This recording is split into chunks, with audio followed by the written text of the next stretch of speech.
or what gave you the opportunity to go to Australia? I was at college at Penn State in I think it was my junior year, and my roommate saw an article in the newspaper because we were both volunteers for Young Life in the United States, which is a non-denominational high school group that shares Jesus Christ with the high school age youth. And he saw an ad for the Australian basketball tour, and they were looking for young people who were under the age of 20 and under to participate in this ministry. And what it would be doing would be introducing Young Life to the continent of Australia.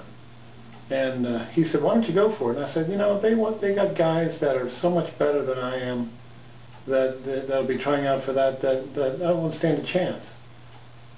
And he said, "Well, you ought to try it. You're pretty good." And I said, "I tell you what. You write in for the application. You write down what I have to say. Take dictation. You put the stamp on the envelope. The only thing I do is sign it, and I'll agree to it." Well, believe it or not, Rick Jackson, who was my roommate at the time and later became my best man, did all that. He wrote for the application, got the application back. He dictated the questions to me, and wrote down what I said in my responses, and put the stamp on the envelope, and all I did was sign it. And I got a letter in the mail telling me the itinerary for the team, and I was kind of scratching my head because usually you get a letter of acceptance and then the copy of the itinerary, but the letter of acceptance came after I got the itinerary. So it was actually my roommate in college who was instrumental in me going to Australia. Okay. After having this all done, your roommate giving you this opportunity, why did you decide to travel to Australia? Well, I figured, how many other times am I going to go to Australia? You know, I mean, the itinerary's there. It's a good organization. I can play basketball, and I can share the love of Christ that I have with others. What, you know, what's wrong with that? Okay. What did your parents think about the whole thing? My parents really liked the idea. They loved it. They thought it would be an opportunity for me to do something different, and volunteered to pay for my way to go. So they either were really interested in me learning about Australia, or they wanted to get me out of the house for 2.5 weeks. Okay. Were you giving up something else by going to Australia? Well, there was nothing really that I was giving up in particular, but that summer was the summer of 1977, a long time ago. And that summer I worked at a Young Life camp up in Saranac Village near Lake Placid, New York, for about a month and a half. Then I came home for 4 days, and then I left for Australia. So that was the summer that I was all over the place and not at home, and it felt really great to be able to do those things. But it was the first time, and it was the beginning of my not coming home anymore. I was starting to grow up. What was the overall purpose of your group going to Australia? The overall purpose was to play basketball against clubs, which are different. The way the basketball leagues are structured in Australia are different than the way they're structured in the United States. In the United States, the high schools are the breeding ground of the best basketball players. In Australia, it's the clubs.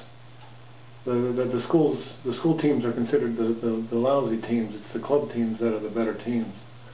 So we were supposed to go and play these club teams, but share Jesus Christ during halftime and after the game. Okay. While in Australia, what did your schedule look like?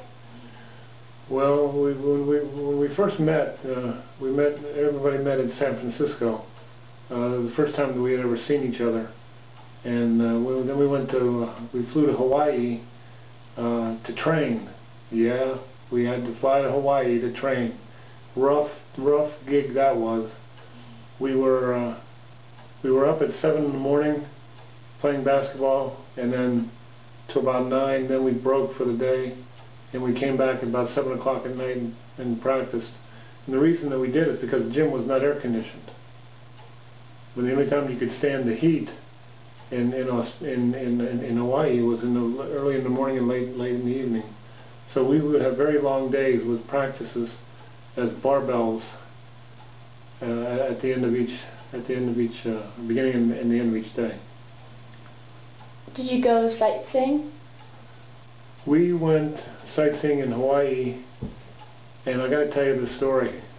Buddy Cruz, who was a friend of mine since the trip, was in the cab with Coach Manley, and they had hailed a cab, and they wondered who was driving, because the lady who was driving was so short that she looked through the steering wheel out the windshield, not over the steering wheel, and she wove in and out of traffic so bad that the stuff in the trunk was rolling around back and forth, and they thought there was a body in the trunk that she was trying to hide in the getaway.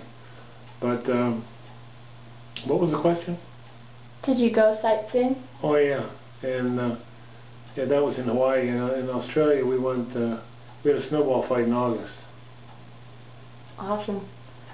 Okay, in Australia, what were the teams like that you played? Well, like I said earlier, the teams that were good were the club teams, and the teams that weren't so good were the high school teams. So we would go and put on clinics at the high schools, and they treated us like rock stars. I mean, it was really kind of hilarious. I mean, there you are in these warm-up jackets, and I got to tell you about this one time we went to an Aussie Rules football game. But there you are in these sweatpants and red, white, and blue, of course. And we stick out like sore thumbs because A, they're brand new, and B, we're so huge because we're much bigger than everyone else we played. And we would go into the high schools and teach them clinics and have them do drills and just encourage and support them and have them come to the club meeting that night, you know, so that they could be introduced to what Young Life was. It wasn't some cult that we were going to take and brainwash their child, you know, that they could actually have fun. Because the theme of Young Life is it's a sin to bore a kid. And that's the last thing they've ever done. As far as I've been associated with that organization since the late 70s, they have never bored a kid. But we played one game where one of the guys hit a shot at the buzzer to win the game. It was very exciting. Of course, they had no business being with us. But the interesting thing about the teams over there is that before the game, you exchanged a gift. So we would meet at half court along the stripe, and the two teams would line up against you know, with somebody from the other team, and they would hand them a token of their visit so that they would have something to remember them by. And I thought that was very interesting because I'd never had that experience before. And you know, there's something else that slipped my mind, and maybe it'll come back to me. So. All right. Did they play differently than how they do here in the U.S.? Well, they played. They weren't as smooth.